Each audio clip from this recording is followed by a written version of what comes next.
time to two important topics that are circulating these days where I thought I might have something to offer as you think about and decide what you feel about these subjects.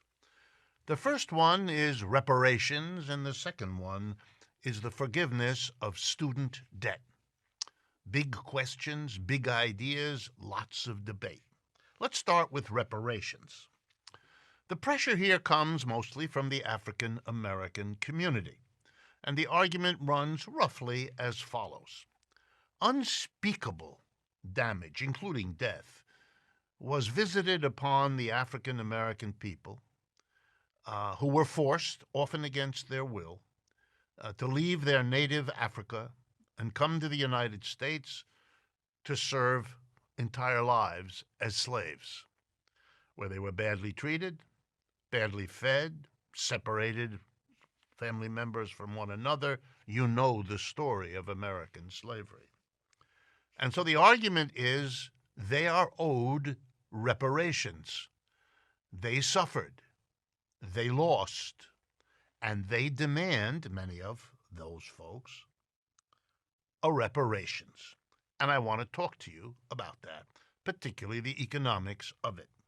First, were the injuries suffered real? No question. Is there a need for some sort of restitution? In my mind, no question, yes.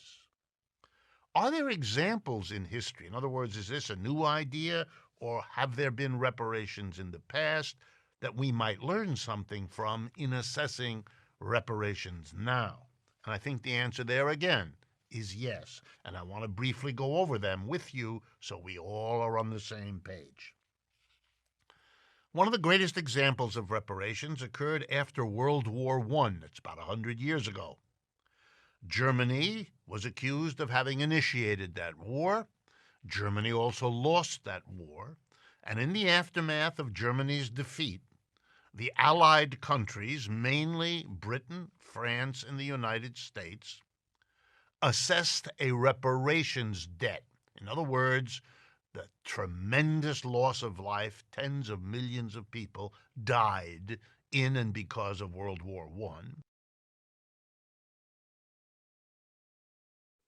Yeah, the main thing I would say is like, why the fuck are we talking about Germany? America has its own history of reparations. Why aren't we comparing it to that?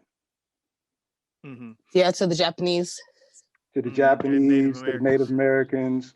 Like we should be talking about, if we're going to do the comparison, that's the comparison. You don't, why are we talking about Germany? Reparations for a war. We didn't go to war, and that's why we're talking about reparations. Like, I mean, like, yeah. Pretty much. And I think Japanese is the most comparable because when you start talking about Native Americans, with the fact that they have sovereignty and they have treaties and everything else, their shit is different than a regular reparations. So the best people to even compare us to it would have to be the Japanese. 40 acres in the middle, that was a fucking treaty to me. That's how I look at it. That's true. I feel what you're saying. I feel what you're saying. I get you. Games. Promises were made.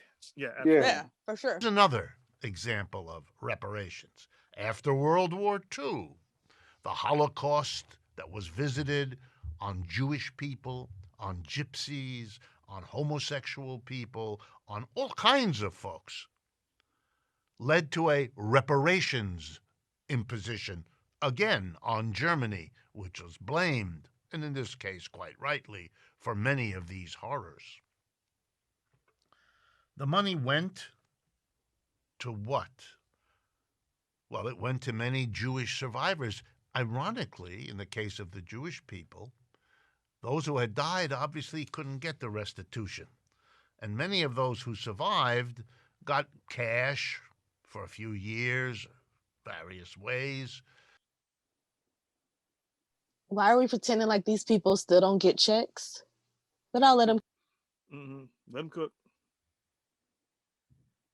But it didn't fundamentally alter much in the lives of those people. Some. Israel. Just let them ride. It They only didn't got 10 more change seconds. much. Anti-Semitism remains a problem, according to many Jewish organizations. We gave Jewish people reparations, and nothing good came of it. Because the thing about it, if you look at you feel me, the wealth level of Jewish Americans in America, I mean, it's I mean, if you really single them out as a group, they're a very wealthy group. That even though people say anti-Semitic things about them, they say a lot of things. They own things. Yeah, they own and that's things, crazy. man. We can't even say. I mean, I remember when they fried Norman Finkelstein for saying that. Norman Finkelstein said, "I don't think it's controversial to say that many Jewish people are very wealthy. That should be uncontroversial." If you want to stay away your from name is that, Norman Finkelstein, everything is controversial. But go ahead, that's right. Exactly. Mm-hmm. So if you want to stay away from them, all right. So guess what though? White people really hate Muslims. They hate motherfucking they real shit like, oh, you see 9/11 Muslim terror attack. But they don't. They're not killing Muslims in the streets like dogs. Like they kill us. Like they're not locking up Muslims. They're not locking up brown. They're not locking up Middle Eastern people. They're not locking. They're not.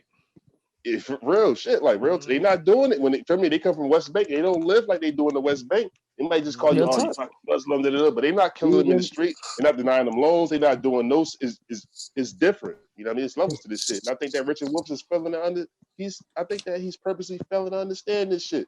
Purposely.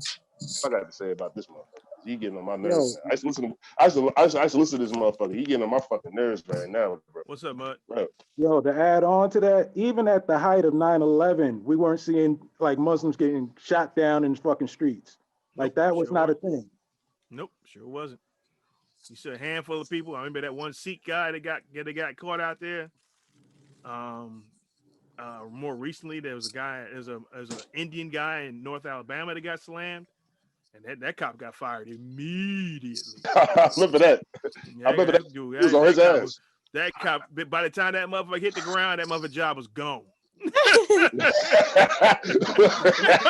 That motherfucker didn't restart his breathing yet. That motherfucker's job was over. As soon as he took him up top, that shit was like, you fired. He's like, oh no, boom, slammed his ass like. Yeah, but you got it. But that area of North Alabama, I can't say this area. That area in North Alabama, has the highest concentration of post-grad degrees in the country. Mm-hmm. Yep. So they fuck with the right one. Yeah, exactly. So that's it's kind of a enclave in Alabama because some Negroes, you never know who or what they're connected to. You know what I mean? Because some of these Negroes running around here got some loot. You know what I mean? Mm-hmm. They got these good old government jobs. They got money. Got some retirees that are double dipping and the center of power of our own. Right? If we had an anti-defamation league that could get out there and has damn near unlimited funds to sue people, we can get some respect around this mom.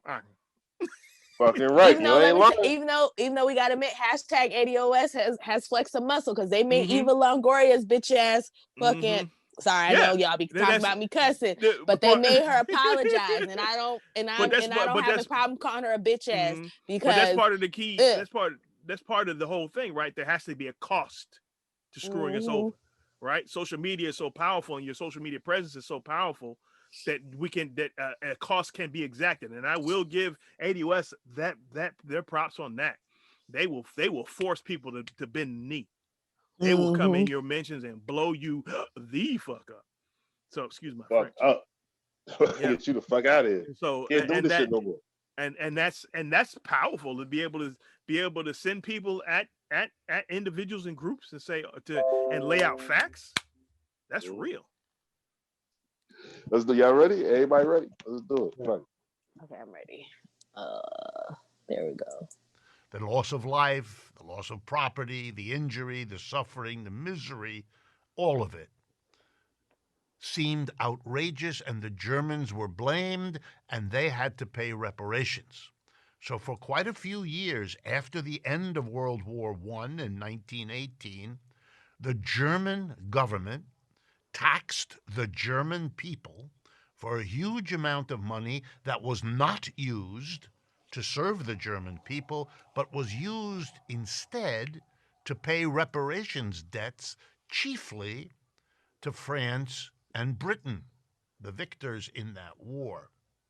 But they, in turn, having borrowed so much money to fight the war, mostly from the United States, basically turned around and used the reparations Germany paid to them to repay their debts to the United States. So here's the key question. Was restitution made by that money being paid by the Germans to the British and French and ultimately to the Americans? I don't think so. The people who suffered saw little or no money out of any of this. Lots of banks did real well. Lots of government budgets were a little eased, mostly the Americans, as it happens, because of the money and the interest earned on their loans. But for the mass of people who suffered, not so much. My thing on this is an issue of policy, right? This is an issue of policy. This is not. This has nothing. This argument. Now, of course, we'll hear more in a second. This argument has nothing. This is an issue of policy. This is what, for anything else, this would be a lesson learned, right? And we've learned that. Go ahead. I'm sorry. No. When did they send you a letter about the increase in your taxes for the past 5 wars that we started overseas? So Exactly. so is there going to be a reparations tax on everybody's check? So they going to see that they money going to reparations, or is it going to be like how it always is, where they just keep doing what they do and the money magically appears for them to pay who they want to pay? Exactly. That's all. Please keep going. I'm sorry to interrupt you. Yeah, but I mean that's key. That's a key point, because this is straw man bullshit.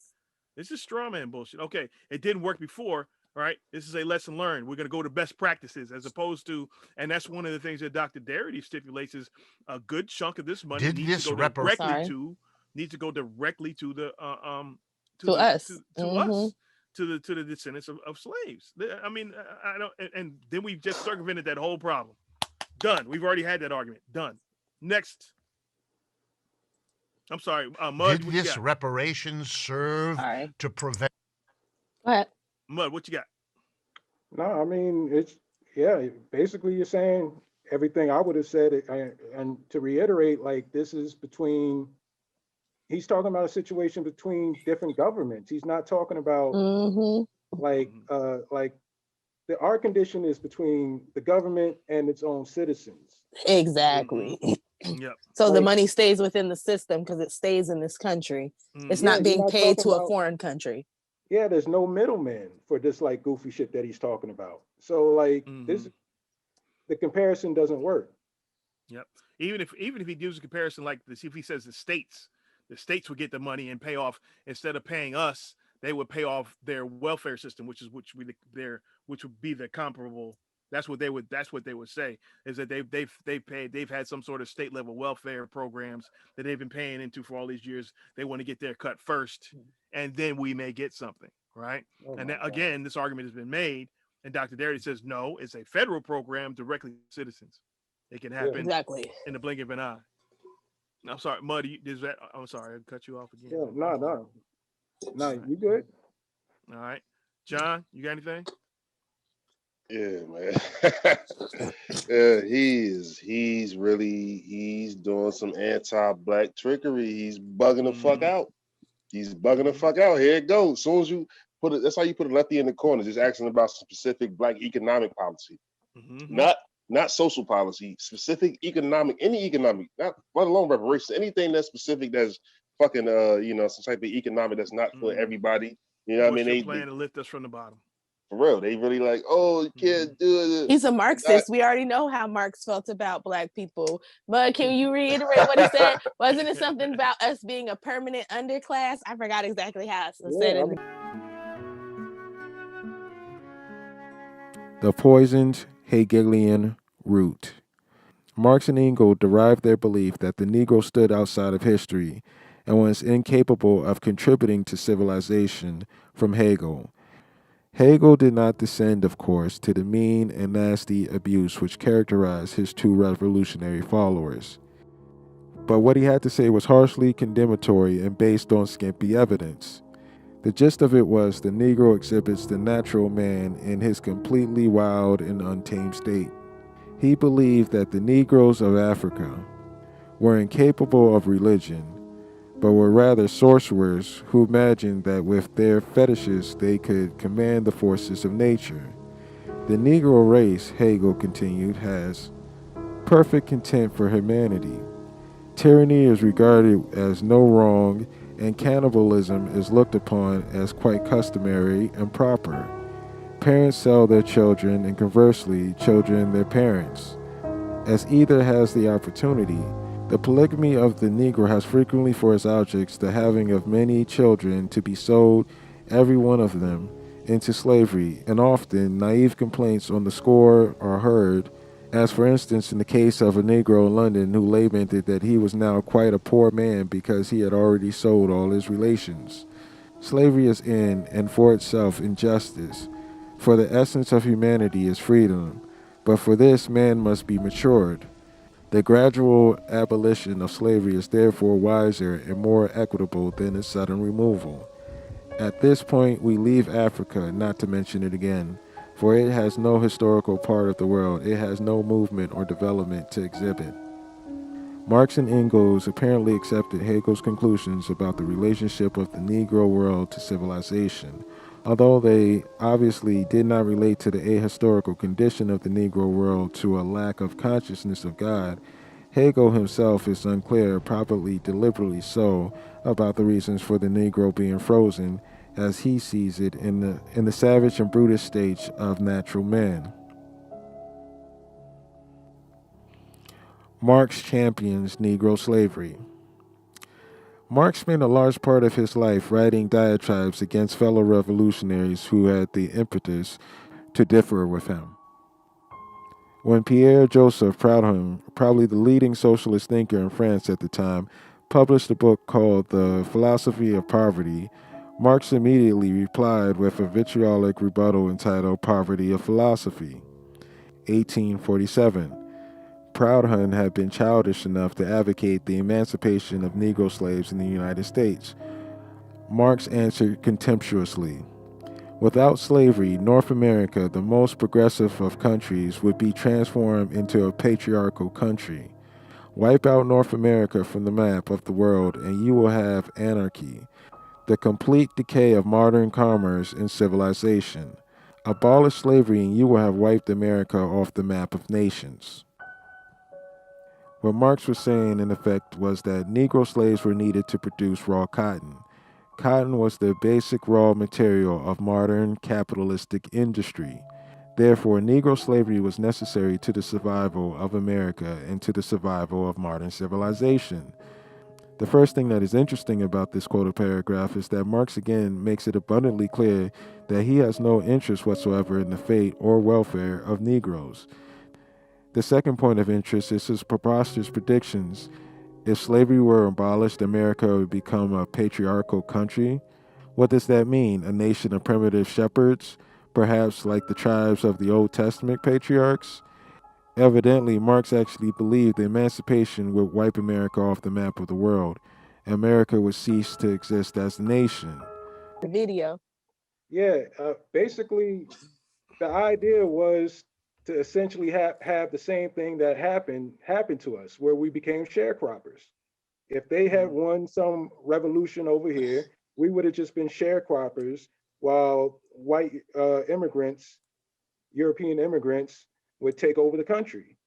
Mm-hmm. Yeah, man. So basically what I'm saying is basically, first of all, Mud, Sam, y'all motherfuckers ain't lying. That's a damn shame. This is what he's trying to do. He's really trying to downplay, he's trying to relinquish, he's trying to downplay our whole justice claim, because he's saying that, you feel me, the reparations money that went to Britain and France was kind of used by the government, and he's saying that the Jewish citizens of those countries, you feel me, of Britain and France, the Jewish citizens of, feel me, did not receive. You're lying, bro. You're fucking. Why you doing this? You lying right now. You're fucking lying, bro. The fuck are you talking about? And we live in the United States, so at the end of the day, it's like they all went to the United States, yeah. Because at the end of the day, at the end of the war, we came up on top.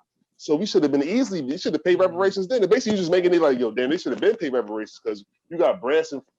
You're saying that Germany, first of all, Germany didn't really have no fucking money. So you're saying all the debt, basically they put themselves in a further debt paying off Britain and France. And Britain and France did not give the Jewish citizens of the fucking country, the survivors of the Holocaust, fucking reparations money. Like, it wasn't allocated. It was oligarchs. They probably was playing games with the money, but nigga, I live in America. Fuck you talking about? You know what I'm saying? Like, he bugging. He's talking about World War I on this one. You talking about World War I? He's still bugging. You talking about World War I? He's still. I ain't like real shit. Think about it, real shit. Then we got the Roaring '20s out of the. Every time we jumped in the World War, we jumped out on top. So you talking about the Roaring '20s now? You still bugging? I don't want to hear that shit, man. We have a conversation. How is it that Japanese people have $595,000 to our 4,000 in Los Angeles? Can that have something to do with the fact that they receive reparations for their internment? So are we going to say that Japanese people's lives and their wealth isn't improved because they're on top of everybody? They are the top Asians. They have more money than everybody, white people and all the other Asians as well. So why are we again, this is just the cognitive dissonance.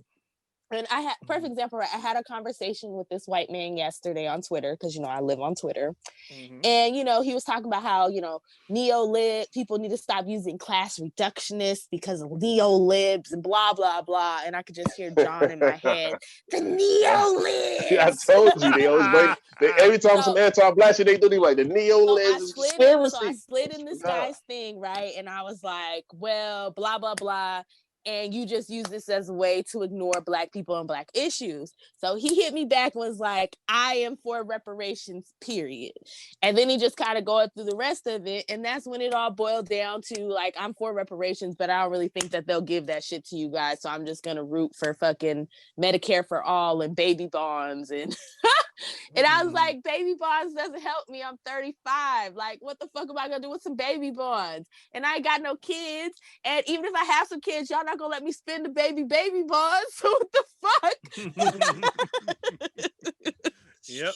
Oh my goodness. It makes no sense. But in the end, I had to just be like, thank you for supporting reparations. And I was like, I understand reparations is like, a harder fight. That's why we've been fighting it since the end of slavery. But, I'll take you where you're at. Like, at least you're for reparations. That's cool. Like, he was like, I'm for you guys getting reparations, even though I won't see $1 of it. Good job, sir. Good job. That's enough for me not to fight you down on the details. Like, fuck it. Fuck it.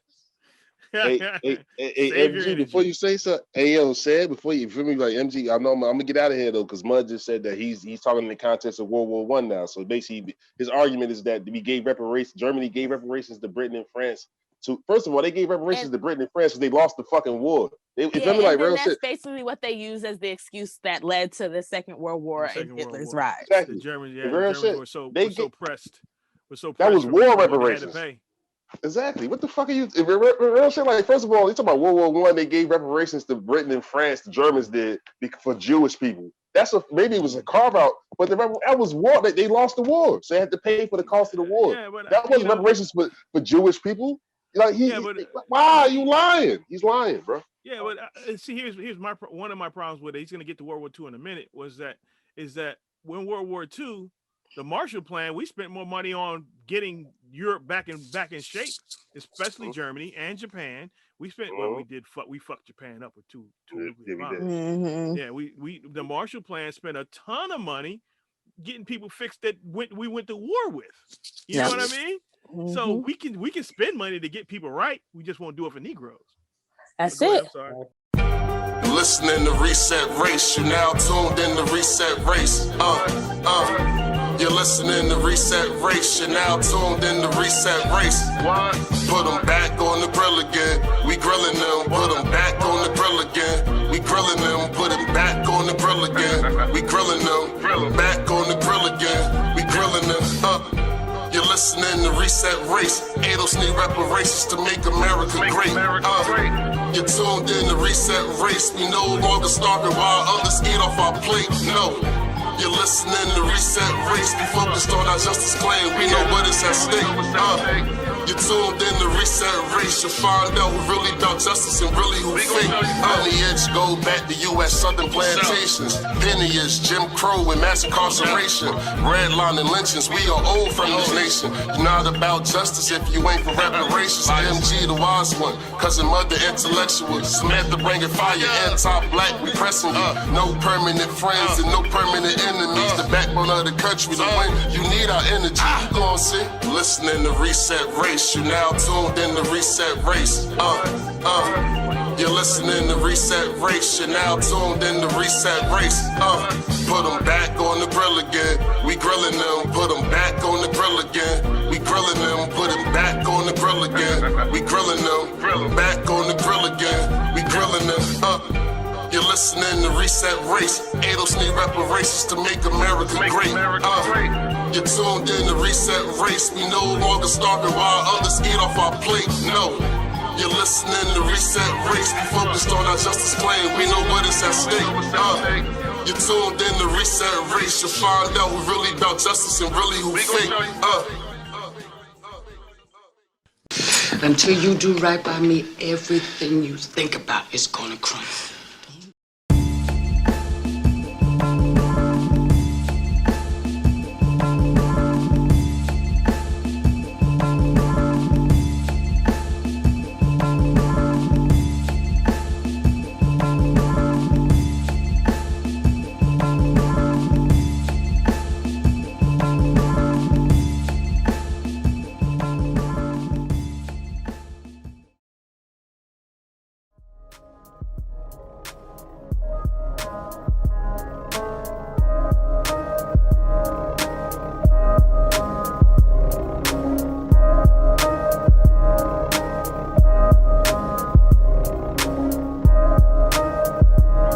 At the very same time that America refused to give the Negro any land, through an act of Congress, our government was giving away millions of acres of land in the West and the Midwest, which meant that it was willing to undergird its white peasants from Europe with an economic floor. But not only did they give the land, they built land grant colleges with government money to teach them how to farm.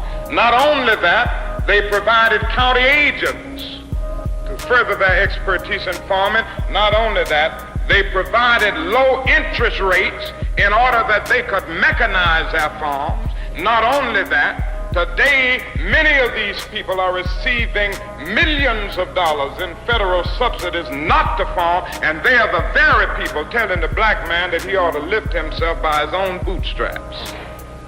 And this is what we are faced with, and this is the reality. Now, when we come to Washington in this campaign, we are coming to get our check.